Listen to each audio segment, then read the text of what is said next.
Hamma psixolog o'ziga savol bersangiz javob bera olmaydi. Unaqa bo'lmaydi. Hamma xohlagancha psixologman deyish kerak emas. Ular psixologman deyishadi. Mana biz o'qib turib o'z ustimizda ishlagan psixologlarga ba'zi payt bir xil payt ajoyib savollar berib qo'ysa kulgingiz qistaydi.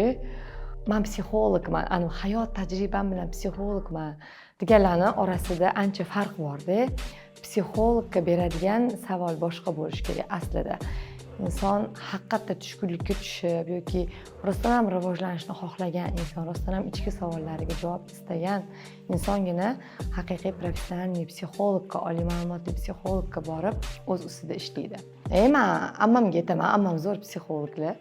Nima bo'lgan taqdirda ham meni o'sha vaziyatdan chiqazib beradi. Yoki men turmush o'rtog'im bilan maslahatlashaman. Turmush o'rtog'im zo'r psixolog deydi. Men bu narsani tavsiya qilmayman. Bu inson hozir o'sha daqiqada savolga javob topishi mumkin, lekin professional javob olmaydi ular. To'g'ri, hozirgi kunda blogerlar ham bor, o'zini psixologman, psixologiyaga qiziqaman deb o'zini tanishtirib, mijozlar qabul qilayotgan, hayotiy tajribasi bilan psixologlik qilayotganlar juda ham ko'p. Lekin haqiqatda psixologga muhtoj bo'lgan insonlarga tavsiya qilmayman.